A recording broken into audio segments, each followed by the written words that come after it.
오늘 추수감사절인데요. 제가 성도들의 자리, 삶의 자리를 볼 때마다 꼭 이 말씀 붙들고 기도합니다. 하나님, 이 말씀대로 우리의 성도들의 삶의 자리에 실현되고 증거되게 해주십시오. 그게 창세기 27장 28절 말씀인데요. 성도들의 삶의 자리에 하나님께서 이런 말씀을 주시고 또 말씀대로 이루어 주시기를 제가 간절히 소망합니다. 제가 봉독합니다. 하나님은 하늘의 이슬과 땅의 기름짐이며 풍성한 곡식과 포도주를 내게 주시기를 원하노라. 하나님의 축복의 말씀이죠. 하나님은 하늘의 이슬과 땅의 기름짐이며 풍성한 곡식과 포도주로 내게 주시기를 원하노라. 진실로 이 말씀이, 이 축복의 말씀이 여러분의 삶의 현장마다 흔적으로 남기를 주님의 이름으로 소망합니다. 그리고 우리 옆에 있는 분들에게 한번 축복해 봅시다. 자, 한번 화면을 띄워보세요.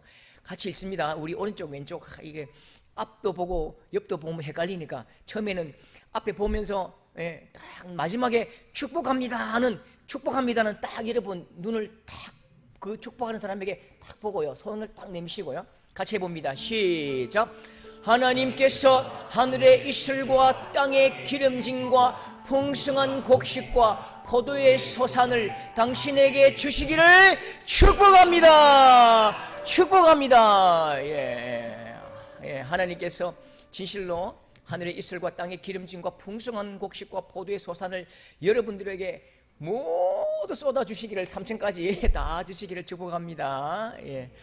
하나님께서 우리 입술에 복을 주시고 권세를 주셨습니다. 왕의 권세를 주셨는데 우리가 외치는 대로, 우리가 선포하는 대로 내가 이룰 것이라고 말씀하셨습니다. 그래서 어차피 입을 열 때에 험담하고 누구 막 이렇게 하지 말고요, 축복의 언어, 긍정의 언어, 행복의 언어, 그걸 쏟아내버려야 돼요. 그래서 하나님께서 주신 이 놀라운 말씀으로 날마다 기억하셨다가 여러분이 아는 모든 분들에게 선포하십시오. 특히 이제 사업하시는 분들은 그냥 딱 새겨 놓으십시오. 혹시 새겨 놓을 어디서 새기는데요 모르면 석장로님한테 물어보시면 또 예쁘게 새겨 주실 수도 있어요. 그래서 딱 집에 걸고 사업터에 걸고 그렇게 여러분 한번 크게 선포하십시오. 우리의 입술에 선포한 대로 이루신 하나님, 내 귀에 들린 대로 내가 이행하리라 하나님께서 말씀하셨습니다. 할렐루야. 30년 전쯤의 일입니다. 30년 전쯤의 일인데 사격대회를 이제 나갔죠. 사격대회를 나갔는데 남자들은 뭐 아시죠? 귀에 못이 박히도록 듣는 말 있잖아요. 준비된 사수로부터 격발, 탄창 제거, 조정관 안전, 놀이새우태 전진, 사격자 표적지로 이렇게 이제 하는 거죠. 저는 이제 대회니까 좀 마음이 막 두근두근하고 이제 갔어요.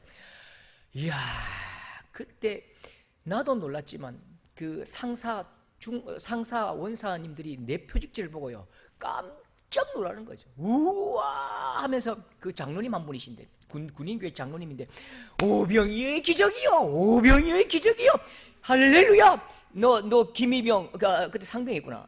상병 이상은 없어요, 방위는요.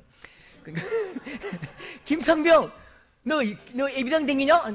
예, 고신대학교 신학과 다닙니다. 그럴 줄 알았어. 오병이의 기적이요. 세계 1등이요, 세계 1등. 20발 쏘았는데 56발이 꼽힌 거예요. 그 다음에 이제 어떤 일이 일어났을까요? 오른쪽, 왼쪽, 저기 가서 대가리 박아. 오른쪽, 왼쪽 친구들이 전부 다 저한테 쏜 거예요, 저한테. 여러분, 목표점이 틀리면 틀린 것입니다. 정확한 목표에 한 발이라도 넣을 수 있어야 그게 맞는 길이지요. 목표가 틀리면 1000발 만발 꽂아도 그건 틀린 것입니다. 빨리 가는 게 중요한 게 아니라 바른 한 길로 가는 것이 중요합니다. 여러분, 오늘 추수감사절인데 추수감사 이게 뭐하지? 우리가 지금 뭐 하는 거예요? 추수감사 예배를 드리는데 추수감사가 왜 이 예배 드리고 이게 무슨 의미지요? 추수를 잘하게 해주셔서 하나님 감사합니다, 다음에도 잘 도와주십시오, 그렇게 하나님께 이제 아부하고 감사의 대가를 드린다? 그렇게 생각하면 흉년이 오면 어떻게 해야 됩니까? 흉년이 오고 직장에서 해고되고 사업이 잘 안 되고 그러면 추수감사절 예배를 포기해야 됩니까? 욕을 해야 됩니까? 하나님이 내게 주신 소유와 물질에 대한 응답이 감사라면 하나님 앞에 우리가 해야 될 일은 감사장을 수여해야 되겠죠. 이름 하나님, 올해는 귀하는 올해 이렇게 곡식을 잘 되게 해주셔서 감사장을 수여합니다. 상금 드립니다. 이게 감사라면 하나님은 우리 집 모습이겠죠. 하나님은 우리 회사 직원이겠죠. 주신 열매와 물질에 대한 긍정적인 나의 마음이 감사라면 우리의 마음의 목표 지점은 물질입니다. 물질, 열매. 그래서 그게 잘못된 타켓입니다. 감사의 시선을 잘 확인해야 됩니다. 여러분 강조합니다. 감사의 시선, 감사의 목표점은 누구지요? 쌀, 보리가 아니고요. 파인애플, 호박이 아니고요. 하나님 주신 내 동그라미 그 은행이 아니고요. 감사의 초점은 오직 하나님 그분이십니다. 우리가 바라보는 관역은 하나님이고 감사는 하나님이 나와 함께 하시고 하나님이 내 아버지 되어주시고 하나님께서 내 삶의 주관자가 되어주셨다는 신앙의 고백입니다. 감사는 내 모든 것이 하나님의 것이라는 주권 선포고요. 감사의 주인공은 하나님이십니다. 하나님이 내 삶의 주인이셨다라고 고백할 수 있는 사람만 감사할 수 있는 것이죠. 그래서 소산의 열매에 감사하는 것이 아니고요, 하나님 그분께 감사하는 것입니다. 부도가 날 때도 있고 월급이 줄어들 때가 있고 호박 농사, 벼농사가 안 될 때가 있지만 하나님께서 나와 함께 하신 그 사실에 우리가 감사하는 것입니다. 그리고 하나님께서 나와 함께 하심으로 그 어려운 시기를 이겨낸 것에 감사하죠. 예수 믿으면 아무 일도 일어나지 않습니다. 모든 것이 잘 되고 전부 다 잘 되고 하나도 어려움이 없습니다. 그건 사기꾼입니다. 예수 아무리 잘 믿어도 우리에게 어려움이 오기도 하고 두려움이 오기도 하고 장사가 안 되기도 하고 사업이 어려워지지만 하나님께서 나와 함께 하셔서 그 모든 어려움을 이길 만한 능력을 주시고 주님께서 내 손 꼭 붙들고 그 어려움을 넘어가게 하신 그 은혜가 감사한 것이죠.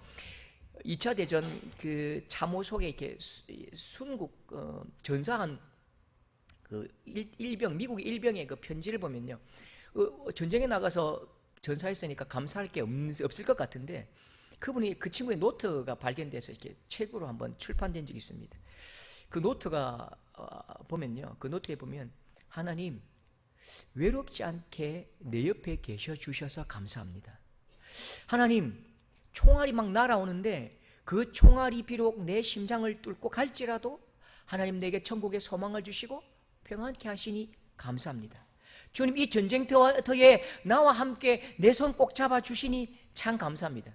그리고 이제 전사했는데요, 여러분 그래서 주님 말씀하십니다. 데살로니가 전서 5장 18절 범사에 감사하라, 모든 일에 감사하라, 이것이 그리스도 예수 안에 있는 너희를 향하신 하나님의 뜻이니라. 이 말씀 무슨 말씀이냐면 예수 그리스도 안에 있는 너희여 너희에게 일어난 모든 일을 감사해야 돼.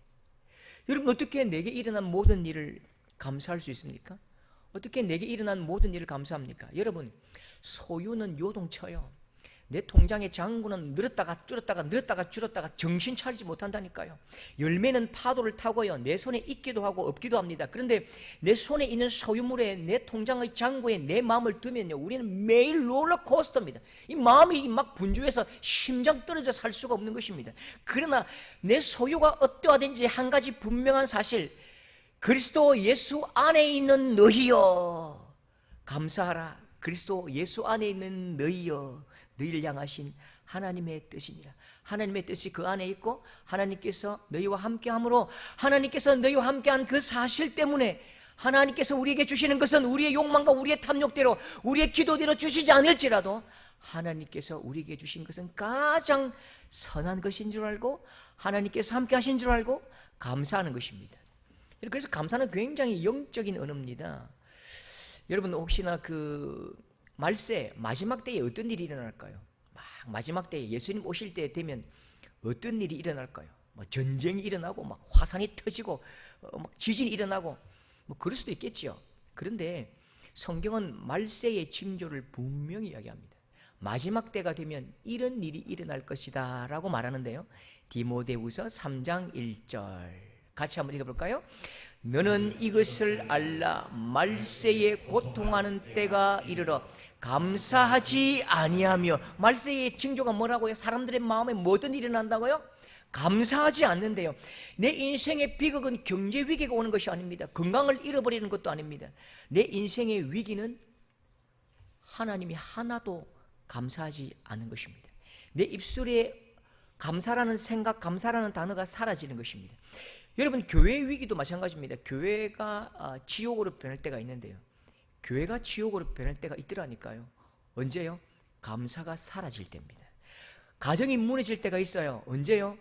감사가 사라질 때입니다. 남편이 감사하지 않고, 아내가 감사하지 않고, 자녀가 감사하지 않고, 감사가 사라지면 비극이 시작되고, 감사가 사라지면 전쟁터가 되고, 감사가 사라지면 지옥이 되는 것입니다. 감사가 사라진다는 것이 무슨 의미죠? 좋은 일이 없다? 아닙니다. 더 이상 하나님이 내 삶의 주인이 아니라는 뜻입니다. 더 이상 하나님이 내 삶의 주인이 아니라 내 가정의 주인이 아니요, 하나님 내 곁에 없잖아요. 여러분, 감사가 사라진다는 의미는 하나님이 내게 더 이상 필요 없다는 뜻입니다. 하나님께서 다스리시는 곳이 천국이잖아요. 하나님이 주인이신 곳이 하나님의 나라인데, 하나님이 계시지 않는 곳, 그곳이 절망이고 그곳이 지옥이지요. 그래서 감사는 천국을 여는 문이고요, 감사하는 현장이 곧 천국입니다. 감사는 하나님이 여기 계시다는 증거입니다. 우리 교회에 감사가 막 넘치고, 이 사람에게도 감사, 저 사람에게 감사, 목사님 감사합니다, 장로님 감사합니다, 집사님, 권사님 다 감사합니다. 우리 입술에 감사가 넘친다? 그건 하나님께서 여기 함께 하신 흔적을 우리가 선명하게 경험하고 있다는 것입니다. 가정에 감사가 넘치고 직장에 감사가 넘친다? 그러면 그 직장과 가정과 사업터에 하나님께서 함께 하신다는 증거입니다. 여러분, 그러므로 형편이 좋다고 감사한다, 그건 조건이잖아요. 형편이 좋으면 감사가 많아진다고요? 천만의 말씀입니다. 하나님을 아는 만큼 감사가 많아집니다. 하나님을 누린 깊이만큼 감사가 깊어지는 것입니다. 하나님을 왕으로 인정하는 내 삶의 영역의 지경의 넓이만큼 감사가 넓어지는 것입니다. 여러분, 하나님을 많이 경험하시는 여러분 될 수 있기를 주님의 이름으로 축복합니다. 하나님을 더 많이 누리고요, 그래서 감사로 여러분 삶을 가득가득 채워보십시오. 입술에 담은 언어마다 감사를 막 선포하십시오.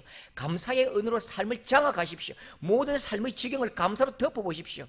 그래서 하나님께서 함께 하신 손길로 채워지는 감사의 사람들, 하나님 나라가 되기를 주님의 이름으로 축복합니다. 여러분, 하나님은 인격이시거든요. 하나님은 고정된 대상이 아니라 인격이십니다. 인격이시기 때문에 말씀하시잖아요. 말씀하시는데 하나님이 좋은 말만 하실까요? 하나님은 좋은 말만 하셔. 하나님은 하나님이시니까 좋은 말만 하시겠지. 좋은 말만 하는 사람은 뭐 AI겠죠. 절대 그렇지 않습니다. 인격이 있다는 것은 분노하기도 하고 기뻐하기도 하고 짜증을 내시기도 하고 약간 비꼬기도 하십니다. 하나님은 우리에게 말씀하실 때에 약간 삐딱하게도 말씀하십니다.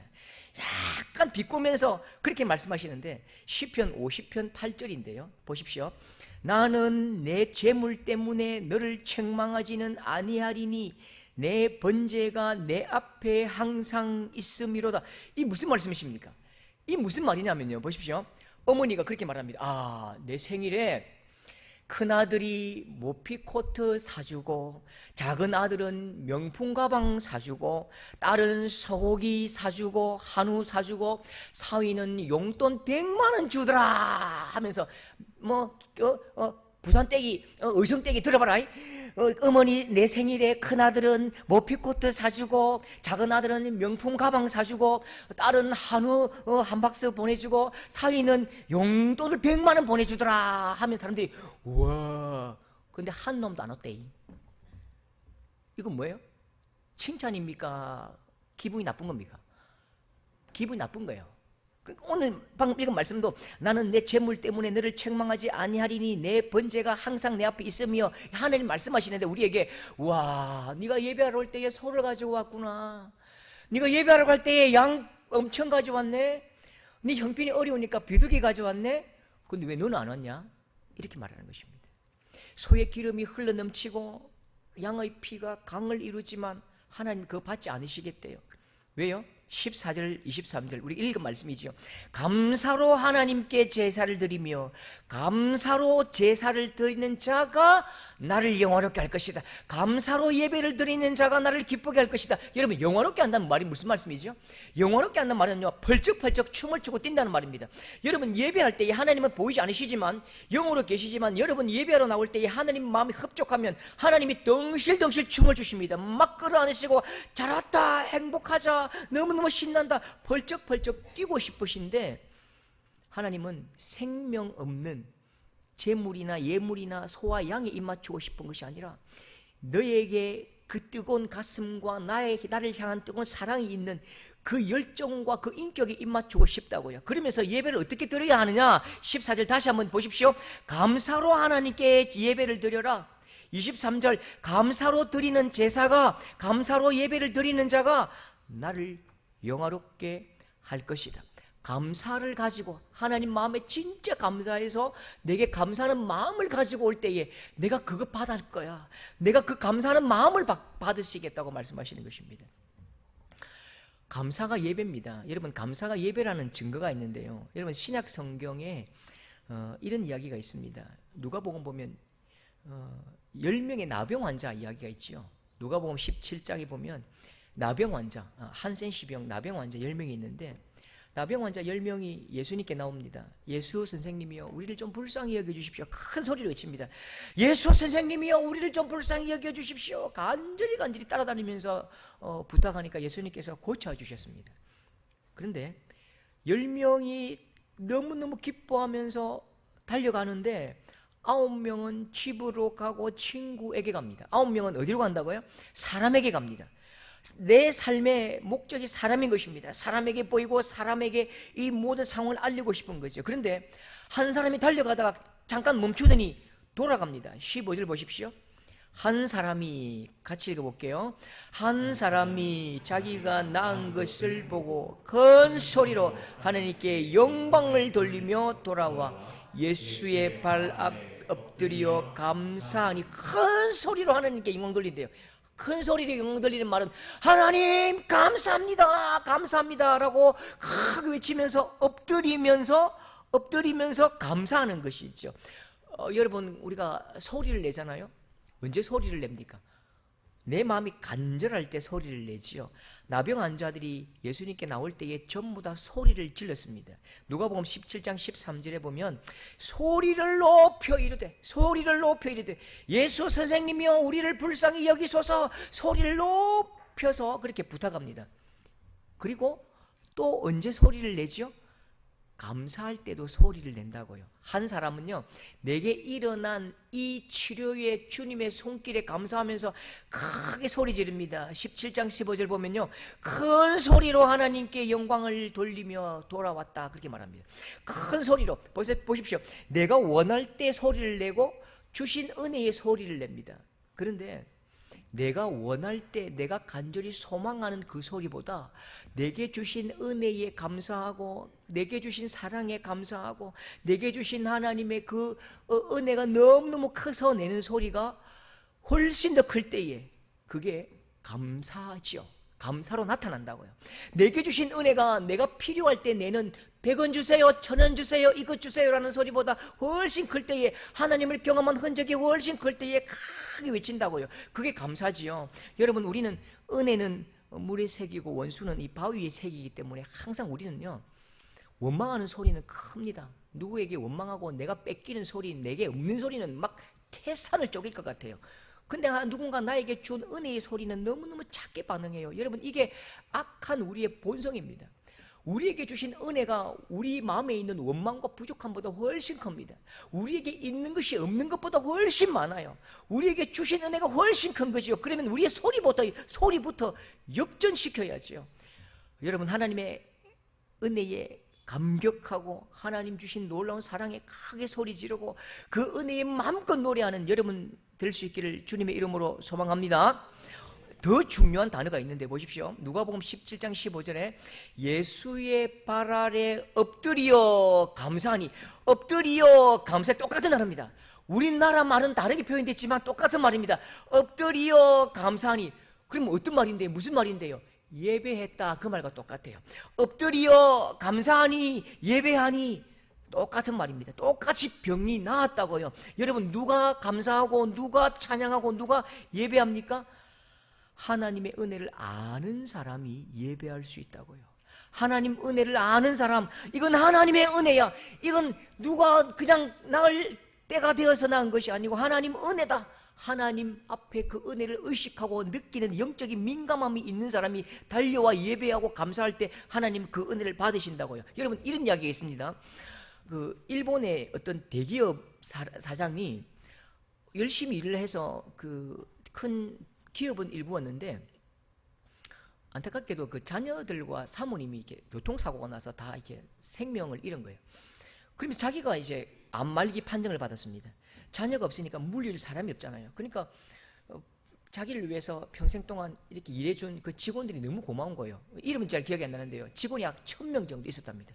그 1000명들에게 자기가 가지고 있는 이 재물 중에 곧 자기는 이제 생명이 끊어질 거니까요. 한 1000만 원 정도 이렇게 봉투에 넣어가지고 1000명에게 다 줬답니다. 주니까요. 직원들이 막 감사하긴 하겠죠. 그러면서 마음에요.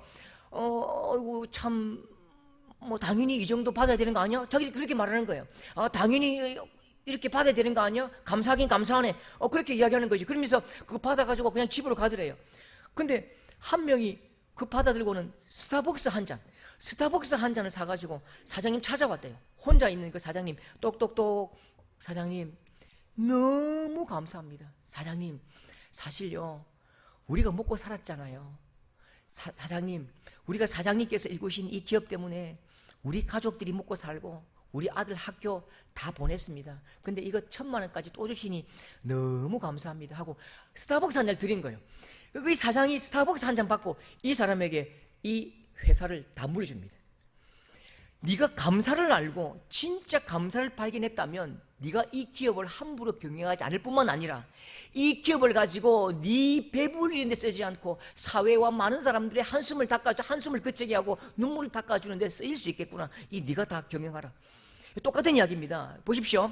10명의 나병 환자 중에 한 사람만 예수님께로 나왔습니다. 예수님, 감사합니다. 감사합니다. 내가 친구 만나고 가족 만나고 그렇게 기뻐하는 것도 중요하지만 내게 주신 하나님의 은혜가 너무너무 큽니다. 너무너무 큽니다. 그렇게 하나님 예수님 앞에 나옵니다. 보십시오. 누가복음 17장 17절에 예수님께서 이 한 명에게 이렇게 말씀하십니다. 이 이방인 외에는 하나님께 영광을 돌리러 온 자가 없느냐? 예배하러 온 자가 없느냐? 일어나 가라. 내 믿음이 너를 구원하였느니라. 일어나 가라. 내 믿음이 너를 구원하였느니라. 감사를 받으셨거든요. 예배를 받으셨습니다. 그런데 예수님이 또 주셨죠. 뭘요? 1000배, 1000배 더 큰 생명 구원을 베풀어 주셨다고요. 그 인생 나병 나았지만 나병 나으면 천년만년 삽니까?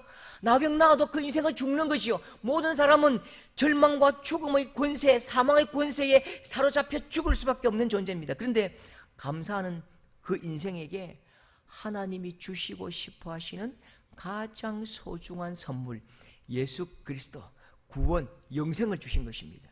여러분, 그러면 감사하지 않고 돌아간 9명은요, 온 우주와 생명의 주관자신 예수 그리스도를 만나고 나병이 낫는 10원짜리 은혜 하나 받고 춤추면서 돌아간 것입니다. 실컷 예수님 만나고 정말 천년만년 한번 올까 말까 그 기회에 예수님을 만나고 나병 나았는데 그건요, 예수님께서 주실 수 있는 은혜에 비하면 10원짜리입니다. 그 온 만유의 예수 그리스도 앞에서 10원짜리 하나 받아들고 예수님 나는 만족합니다. 10원이면 족합니다. 10원이면 족합니다. 그렇게 돌아가서 10년 동안 아마 살다가 뇌졸중 걸리고 또 암 걸리고 또 막 독감 걸리가 죽었겠죠. 여러분, 오늘 읽은 말씀 보시면요, 50편 22절요, 시편 50편 22절, 하나님을 잊어버린 너희여 내가 너희를 찢으리니 건질 자가 없으리라. 하나님을 잊어버린 너희. 여러분, 앞 문장하고 보시면 하나님을 잊어버린 게 뭘 잊어버렸다고요? 감사를 잊어버렸죠. 감사를 잊어버린 그 사람을, 하나님은 감사를 잃어버린 사람을 하나님을 잊어버린 사람, 잃어버린 사람으로 말씀하시는 것입니다. 그리고 멸망을 선포하십니다.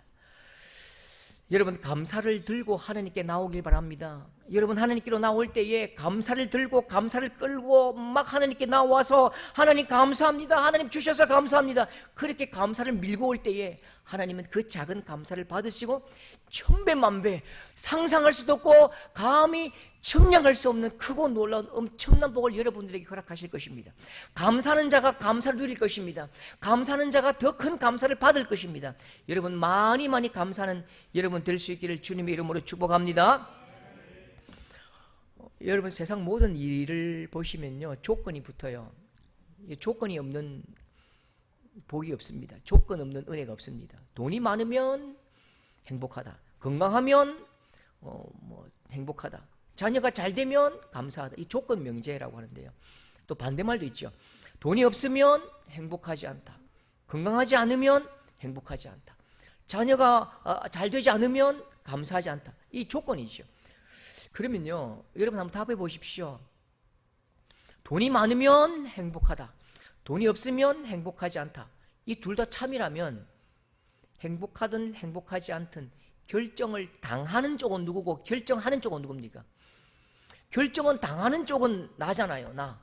결정하는 쪽은 돈이잖아요. 그러면요 수동적으로 결정을 당하는 쪽이 큽니까? 결정하는 쪽이 큽니까?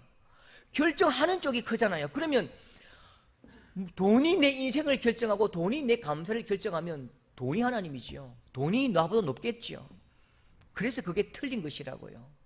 평생 그렇게 조건 명제를 가지고 감사하고 행복하면요 우리는 평생 조건의 종로로 탈 수밖에 없는 것입니다.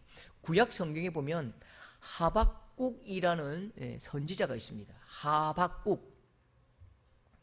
이 선지자가 삶을 한번 돌아보니까요 기가 찬 것입니다. 나라는 빼앗기고 무화과 나무도 없고 포도 열매도 없고 감람나무 열매도 없고 밭에 먹을 것도 없고 아무것도 없는 거죠. 그러면서 노래를 부릅니다. 어떤 노래일까요? 하박국 3장 17절 18절 보십시오. 무화과 나무가 무성하지 못하고 포도나무 열매가 없으며 감람나무에 서출이 없으며 밭에 먹을 것이 없으며 우리의 양이 없으며. 자 여러분 보십시오. 퀴즈입니다. 저 한 문장에 계속 반복되는 단어가 뭘까요? 없으며 못해요. 감사 조건은 눈 씻고 찾아도 없습니다. 좋을 일 없고 웃을 일 없지요. 하박국이 누구지요? 하박국 예수님 안 믿었습니까? 하나님 모릅니까? 누구보다 하나님을 잘 믿는 하나님의 착한 사람도 이렇게 나쁜 환경이 올 수가 있다고요. 감사도 기쁨도 다 잃어버릴 수밖에 없는 조건이지요. 감사 조건이 없다고요. 그런데 하박국은 노래를 부릅니다. 어떤 노래를 부르죠? 없고 없지만. 하박국 3장 18절 우리 다 같이 한번 읽어봅시다. 시작. 나는 여호와로 말미암아 즐거워하며 나의 구원의 하나님으로 말미암아 기뻐하리라. 예, 나는 여호와로 말미암아 즐거워하며 나는 구원의 하나님으로 말미암아 기뻐하리로다. 여러분 중요합니다. 꼭 기억하십시오. 여러분 예수 아무리 잘 믿어도 여러분 삶에 무화과나무 열매가 없고 예수님 잘 믿어도 포도 열매가 없을 날이 있을 경우가 있습니다. 예수 잘 믿어도 신앙생활 잘해도 자녀 앞길이 막힐 일이 있고 외양간 소가 없을 수도 있고 웃을 일 없고 기쁠 일이 없을 수도 있다니까요. 그런데 하나님을 믿는 사람은 그 근본이 다릅니다. 하나님의 사람의 행복은 조건 만족이 아닙니다. 조건 행복이 아닙니다. 조건 만족, 조건 행복이 아니라니까요. 여러분 하나님의 사람의 행복은 오직 하나님 한 분입니다. 하나님의 사람의 감사는 바로 하나님 그분입니다. 그래서 하박국 3장 18절에 나는 여호와로 말미암아 즐거워하며 나는 구원의 하나님으로 말미암아 기뻐하리로다. 그렇게 고백하고 노래하는 것입니다. 여러분 만족이 뭐지요? 만족은 가득해서 넘치는 거잖아요. 가득해서 넘치는 것이 만족입니다. 세상 모든 조건을 다 갖춘 분 혹시 본 일 있습니까? 얼굴 잘나고 학벌 좋고 재력 있고 모든 거 다 갖춘 그런 사람들이 만족하고 행복하던가요? 만족하고 행복합니까? 그 헛헛함과 허기 때문에 술에 찌들고 마약에 찌들고 쾌락에 찌들고 그렇게 중독으로 나아갑니다. 왜 그럴까요? 만족감이 없기 때문입니다. 만족감이 없고 행복하지 않기 때문입니다. 여러분, 하나님은 사람을 크게 만드셨습니다. 얼마만큼 크게 만드셨죠? 여러분, 크기가 얼마입니까? 여러분, 크기가 얼마나 크죠? 몸무게 말고요. 여러분의 인격의 크기, 여러분의 그 본질적 크기가 얼마입니까? 여러분은 온 천하 만물보다 큽니다. 믿으시기 바랍니다. 온 지구와 온 우주보다 크게 만드셨다고요. 귀하게 만드신 거지요. 만물보다 깊게 만드셨고, 만물보다 소중하게 만드셨고, 만물보다 크게 만드셨습니다. 그러면 여러분의 큰 그릇에 무엇이 담겨야 여러분이 만족이 일어나겠습니까? 여러분보다 더 큰 분, 여러분보다 더 깊은 분, 여러분보다 훨씬 더 존귀한 분, 그분이 여러분 속에 들어올 때에 만족이 일어나는 것입니다. 그분이 누구지요? 하나님 한 분입니다. 예수 그리스도 하나님 한 분이 여러분 존재 속으로 들어올 때에 여러분은 조건 만족이 아니라 존재 만족이 일어난다고요. 여러분, 우리 예수 믿는 사람의 만족은 조건 만족이 아니라 존재의 만족입니다. 여러분, 조건의 충만함으로 우리의 만족이 일어나는 것이 아니라 하나님으로 충만할 때에 우리가 기뻐하고 풍성하고 만족이 일어납니다. 그래서 감사는요, 감사는 내가 누구인가를 결정하는 존재의 물음입니다. 나는 하나님의 사람이야. 나는 하나님의 자녀야. 나는 하나님으로 살아. 하나님이 내 속에 풍성히 계셔. 이 존재 정의가 나를 이끌고 갈 때에 어떤 어려움도 이겨낼 수 있는 힘이 있고요. 항상 기뻐하고 상황과 환경에 나붙기는 그런 갈대 같은 인생이 아니라 그 상황과 환경을 주님의 이름과 주님의 손 붙들고 넘어갈 수 있는, 이겨낼 수 있는 소중한 복된 만족의 사람이 되는 것입니다. 친구 목사들이 이제 개척을 하면서 개척교회 하니까 참 형편이 많이 어렵습니다. 여러 가지 많이 자녀들이 이제 해줄 게 없고 뭐 그러니까 많이 미안한가 봐요. 이상하게 또 우리 동기들은 자녀를 많이 이렇게 출산하던데 뭐 4명 기본이고 5명, 6명까지 이렇게 출산하는 대단한 믿음의 친구들이 많습니다. 6명 출산하는 그 친구가 이제 애들 보니까 메이커 한번 못 사주는 거예요. 메이커라 하면 이제 뭐 나이스 이런 거 사주고요. 뭐 아디도스 이런 거 사주니까 미안하고, 아내한테도 이제 뭐 크리스탄 타올을 이런 거 사주고 뭐 이런 거 사주니까 조금 미안한 거잖아요. 그러니까 이제 아들에게 뭐 하루는 참 미안하고 또 학원도 못 보내고 그러니까 아들아, 좋은 옷 사주지 못해 미안해. 좋은 음식 사주지 못해 미안해. 소고기 못 사줘서 미안해. 그러니까 이 아들의 말이 그 막내 아들한테 그렇게 물으니까 막내 아들 초등학교 4학년밖에 안 된 게 말이 걸작입니다. 나이키가 아빠 아니잖아요. 소고기가 아빠가 소고기예요? 내 아빠가 소고기는 아니잖아요. 아빠가 옷이 아니잖아요. 아빠가 메이커 아니잖아요. 아빠는 아빠잖아요. 아빠가 되어주셔서 감사해요. 아빠, 내 아빠가 되어주셔서 감사해요. 그 이야기 듣고 막 펑펑 울었대요. 야, 그렇죠. 좋은 옷이 아빠가 아니에요. 소고기도 아빠가 아니에요. 아빠가 아빠지요. 옷 대신 내 아빠가 되어주셔서 내 아빠라서 그게 감사한 것입니다. 내 아빠의 아들이어서 내가 감사하고, 우리 믿음의 형제들은 그렇게 고백하죠. 내가 비록 하나님 믿고 내가 뭐 여러 가지 많이 가진 것 없지만 하나님 아빠가 되어주셔서 감사하고 내가 하나님 아들이어서 감사한 것입니다. 여러분, 모든 조건은 변합니다. 내 통장의 잔고도 막 오르딱 내렸다 한다고요. 그런데 변하지 않는 것, 그게 뭘까요? 하나님 아버지, 그분이 내 아빠 되신다는 것. 갈라디아 4장 6절 같이 읽겠습니다. 하나님께서 우리에게 주신 진짜 오직 한 가지 감사의 제목이라고요. 갈라디아 하나님께서 우리에게 하신 말씀입니다. 같이 읽겠습니다. 너희가 아들임으로 아빠 아버지라 부르게 하셨느니라. 하나님께서 우리의 아빠가 되어주시고 우리와 함께 하시고 우리에게 이 은혜 주시고 우리와 함께 하시고 우리를 안아주신다고요. 이런 이야기가 있습니다.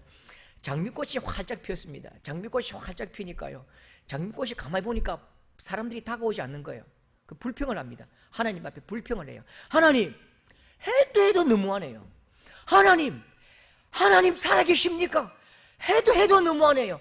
어떻게 나에게 이럴 수가 있어요? 어떻게 이렇게 아름다운 꽃이 나에게, 장미에게 어떻게 이렇게 흉한 가시를 주실 수 있는 거예요? 하나님 손 똥손이에요. 하나님 짜증나요. 그래서 하나님이 이렇게 막 그 앞에서 그 얘기 듣고 있다가 배꼽을 잡고 웃었대요. 깔깔거리면서 땅을 치고 하나님 웃었대요. 장미 너에게 내가 가시를 주었다고? 하하하하. 그거 아니야. 가시나무인 너에게 내가 장미꽃을 준 거야. 이렇게 말했대요. 여러분, 그렇죠. 가장 큰 감사는 가시나무인 우리에게 꽃을 피우게 하신 것입니다. 성경에 여러분 우리가 누구죠? 죄인 되었을 때에, 하나님과 원수 되었을 때에, 하나님을 모르는 우리에게 하나님께서 찾아오셔서 가시 같은 우리에게 하나님의 아들, 하나님의 딸이라는 십자가 예수 그리스도의 사랑을 우리에게 부어주셨다고요. 그리고 우리를 향해서 아들이요 딸이라고 말씀하셨고, 이 땅의 모든 것들 가운데 가장 소중하다고 말씀하셨고, 너는 나의 노래야, 너는 나의 시야, 내가 너 때문에 너무 기쁘다고 말씀하십니다. 여러분, 우리의 감사는 조건 감사가 아니라 무슨 감사? 존재 감사입니다. 우리가 누구냐를 알면 감사할 수 있다고요. 환경 때문에 우리의 마음이 따라가다가는 우리가 진짜 지쳐 죽고 우리가 멀미나 죽어요. 절대 변치 않은 하나님의 사랑, 그분이 내 아버지라는 이 변치 않는 사랑 앞에 날마다 감사하시는 우리 모든 성도들 될 수 있기를 주님의 이름으로 축복합니다.